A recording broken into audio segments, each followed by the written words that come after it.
नमस्कार। आज हम आते हैं पक्सिनिया ग्रामिनीस की लाइफ साइकिल के बारे में। तो पक्सिनिया की लाइफ साइकिल जो है वो पक्सिनिया एक मैक्रोसाइक्लिक रस्ट है।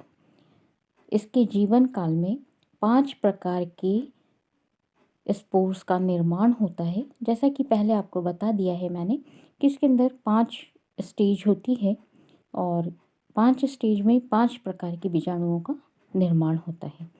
तो ये जो बीजाणु है यूरिडो बीजाणु, और इसकी जो लाइफ साइकिल है ये 2 होस्ट पर पूरी होती है।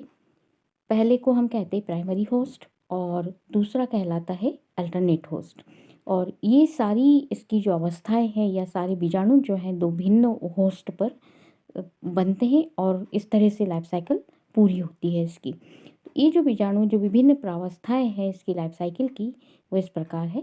पहला जो प्राइमरी होस्ट पर जो इफेक्ट जहाँ से स्टार्ट होती है प्राइमरी होस्ट से यूरिडो बीजाणु, यूरिडोस्पोर स्टेज कहलाती है। दूसरी जो है यूरिडोस्पोर से फिर टेलिटोस्पोर स्टेज, टेलिटोस्पोर से फिर बेसिडियोस्पोर स्टेज। ये तीनों प्रावस्थाएं जो है वो प्राइमरी होस्ट जो कि इसका ट्रिटिकम एस्टिवम है इसमें पाई जाती है, या गेहूं पर ये 3 स्पोर का फॉर्मेशन होता है। इसके बाद ये जो बेसिडियोस्पोर है ये फिर अल्टरनेट होस्ट पर जाते हैं। बारबेरिस वल्गैरिस जो इसका अल्टरनेट होस्ट है वहाँ पर पिक्निडियोस्पोर स्टेज आती है और एसियोस्पोर स्टेज आती है। तो इस प्रकार से ये अपने 2 होस्ट पर अपनी लाइफ साइकिल पूरी करते हैं। गेहूं में पाए जाने वाली जो 3 स्टेज है उसकी वो है यूरिडो फर्स्ट जो है वो है यूरिडोस्पोर स्टेज। तो गेहूं के पौधे में एसियोस्पोर के अंकुरण से, अब ये एसियोस्पोर कहाँ से आए, तो ये बारबेरिस की लीफ पर बारबेरिस पर अटैक करते हैं और बारबेरिस में एसियोस्पोर का फॉर्मेशन होता है। अब ये एसियोस्पोर बाय एयर गेहूं पर आते हैं, गेहूं के पौधों पर अफेक्ट करते हैं और ये एसियोस्पोर के अंकुरण से यहाँ पर अब डाइकैरियोटिक माइसीलियम का निर्माण होता है। और ये जो माइसीलियम है ये स्टोमेटा के द्वारा इंटर होता है और वहाँ एकत्रित होता है। वहाँ पर जो संक्रमित भाग है इसके द्वारा जो संक्रमित भाग है वो कौन से होते हैं, तना मतलब स्टेम और लीफ शीट, जो स्टेम को लीफ जो है वो जो स्टेम को थोड़ा सा कवर करके चलती है जिसको हम लीफ शीट कहते हैं, लीफ। और इसकी जो एयर है वो, तो एरा है वो मतलब जो बालियां लगती हैं वो। तो इनके ये जो संक्रमित पादप अंग हैं इनमें ये स्टोमेटा के थ्रू प्रवेश करते हैं और उनके अंदर जो इंटरसेलुलर स्पेसेस हैं उसमें एकत्रित हो जाते हैं। मतलब इपिडर्मिस के जो सब इपिडर्मल क्षेत्र है वहाँ पर माइसीलियम के अनेक इसके कई सारे ऊर्ध्व तंतु विकसित हो जाते हैं और जो बाह्य त्वचा की इनकी जो वृद्धि है वो जो इपिडर्मिस है उसके मतलब जो बाह्य त्वचा है उसके समकोण से होती है। और प्रत्येक कवक तंतु के शीर्ष पर एक यूरिडोस्पोर बनता है। तो डाइकैरियोटिक माइसीलियम होता है और ये जो एसियोस्पोर के जर्मिनेशन से ये स्टोमेटा के थ्रू प्रवेश करते हैं। और ये यूरिडोसोरस ये जो यूरिडो बीजाणु हैं ये समूह में निर्मित होते हैं और इनके प्रत्येक समूह को हम यूरिडोसोरस कहते हैं। यूरिडो बीजाणु बनने पे संक्रमण के जो लक्षण हैं वो हमको मतलब जो इन्फेक्शन हुआ है उसके लक्षण, यूरिडो बीजाणु जब काफ़ी सारे समूह में यूरिडोसोरस बन जाते हैं तो हमको पत्ती पर, तने पर, लीफ शीट पर संक्रमण दिखाई देता है और ये संक्रमण इस प्रकार से दिखाई देता है। तो यूरिडो बीजाणुओं से ऐसे जो लीफ शीट है या स्टेम है उनमें इस तरह से ये ब्राउन कलर के ये पिस्ट्यूल्स बनने लग जाते हैं। जगह जगह पर ये ऐसे ब्राउन कलर के ये समूह में सारे यूरिडोस्पोर्स इकट्ठे हुए हुए हैं यहाँ पर। तो ये इस तरह से पिस्ट्यूल के रूप में ये एकत्रित हो जाते हैं यहाँ पर और धारियों के रूप में या पिस्ट्यूल के रूप में ये हमको दिखाई देते हैं। और ये ज़्यादातर जो है ये लक्षण वसंत ऋतु के अंत में, अर्थात कब, मार्च में दिखाई देते हैं हमको ये पिस्ट्यूल्स।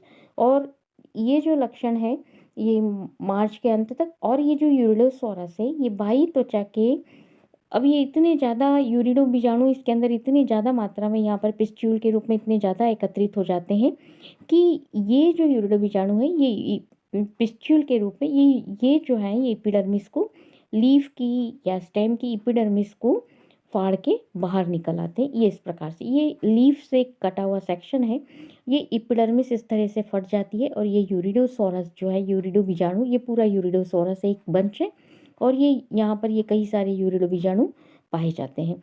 तो जब ये यूरिडो बीजाणु इतनी मात्रा में इकट्ठे हो जाते हैं, एपिडर्मिस पर दबाव पड़ता है जिससे कि ये एपिडर्मिस इस तरह से फट जाती है। और ये सारे माइसीलियम, ये इंटरसेलुलर स्पेसिस में ये माइसीलियम इस तरह एकत्रित हो जाते हैं। अब ये जो यूरिडो बीजाणु है, इन यूरिडो बीजाणु का स्ट्रक्चर किस तरह से होता है। तो ये एक यूरिडो बीजाणु का स्ट्रक्चर यदि हम देखें तो इस तरह से ये स्ट्रक्चर हमको, एक स्टॉक होता है इसके अंदर। और ये जो यूरिडो बीजाणु है एक कोशिकीय, मतलब यूनिसेलुलर, और 2 न्यूक्लियस इसके अंदर अंडाकार होता है और इसके अंदर 2 केंद्रक या 2 न्यूक्लियस पाए जाते हैं। इस स्पोर की सेल वॉल जो है वो काफ़ी 2-3 लेयर की बनी हुई, 3 परतों में विभेदित होती है। बाह्य जो होती है वो काफ़ी मोटी और स्पाइनी होती है, और भीतर वाली जो होती है, ये अंदर वाली जो सेल वॉल है ये थिन होती है। और इसके अंदर 4 जगह पर जर्म पोर पाए जाते हैं। ये इस तरह से यहाँ पर ये 2 न्यूक्लियस हो गए, और ये इधर और ये यहाँ पर ये जर्म पोर पाए जाते हैं। और इन जर्म पोर से ये जर्मिनेट होता है और कोनिडिया की तरह ये काम, एसेक्सुअल रिप्रोडक्शन में जो दूसरी फंगस में कोनिडिया का फॉर्मेशन होता है, उसी तरह से ये यूरिडो बीजाणु कोनिडिया की तरह बिहेव करते हैं, मतलब कि कोनिडिया की तरह काम करते हैं। इनके ये जर्म पोर जो है यहाँ से ये जर्मिनेट होते हैं, और जर्मिनेट होके, मतलब इनमें जर्मिनेशन की क्षमता होती है, और जर्मिनेट होकर ये गेहूं पर पुनः संक्रमित करते हैं।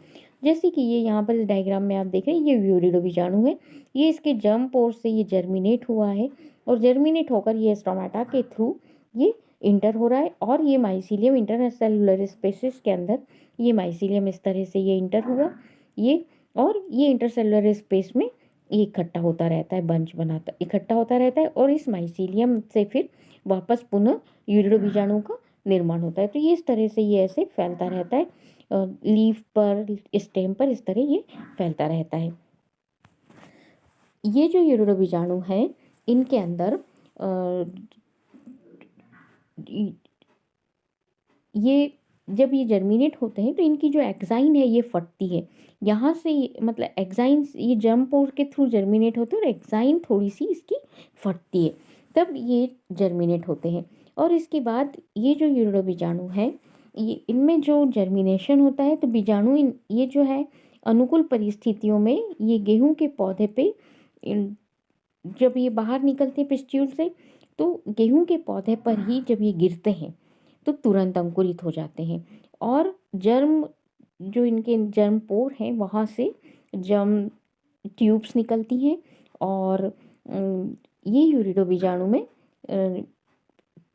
प्रत्येक यूरिडो बीजाणु में 4 जर्म पोर पाए जाते हैं, और 1 से अधिक इनमें जर्म ट्यूब्स निकल सकती हैं। और ये जर्म ट्यूब्स परपोषिकी परपोषिकी उसमें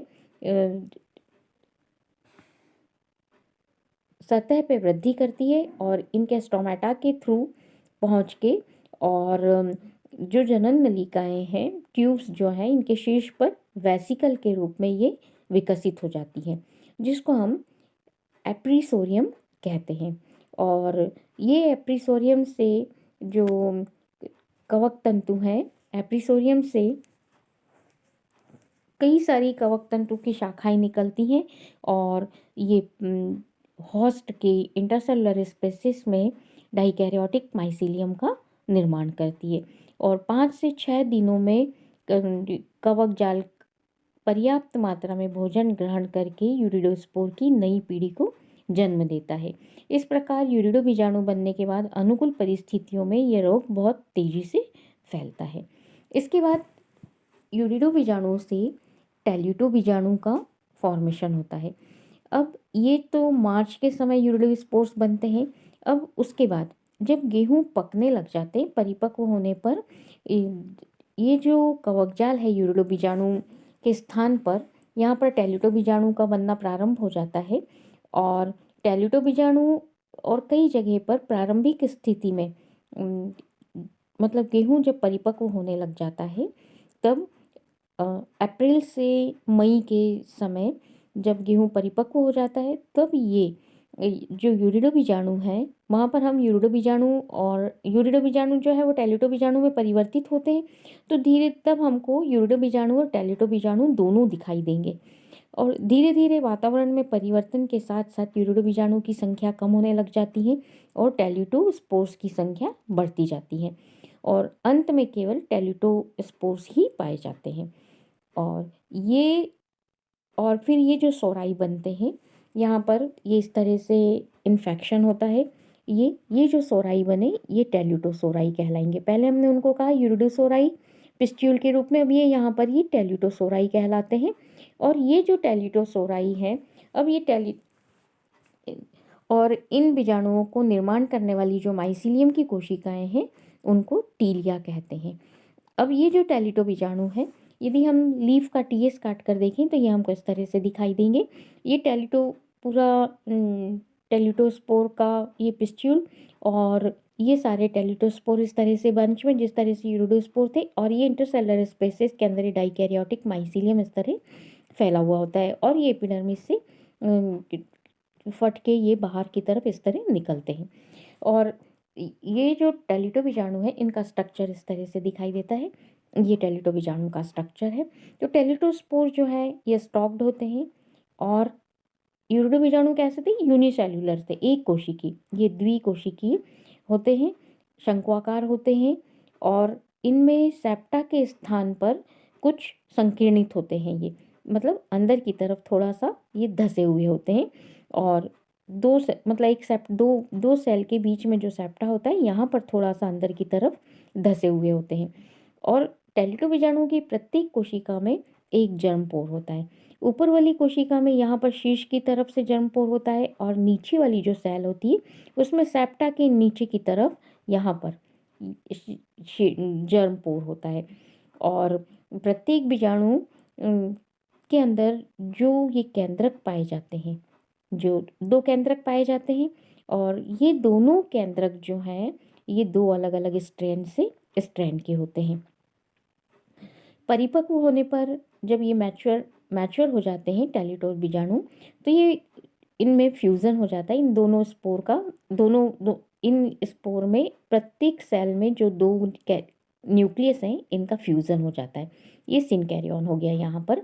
और फ्यूज़न होने के बाद एक डिप्लॉइड केंद्रक का निर्माण करते हैं।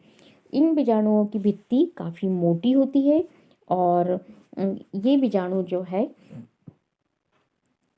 गेहूं की फसल इनके अंकुरित होने के पूर्व ही, और ये बीजाणु काफ़ी समय तक डोर्मेंट स्थिति में पड़े रहते, सुप्त अवस्था में पड़े रहते हैं। जब गेहूं की फसल इनके अंकुरित होने से पूर्व ही काट दी जाती है, और ये बीजाणु जो है उसका जो भूसा होता है गेहूं का, उसमें चिपके हुए पड़े रहते हैं। इसके अतिरिक्त ये हवा में भी पाए जाते हैं, क्योंकि जो कुछ हवा से उड़ जाते हैं वो हवा में भी पाए जाते हैं, और भूमि में गिरने के बाद भी काफ़ी समय तक ये मिट्टी में सुप्त अवस्था में पड़े रहते हैं।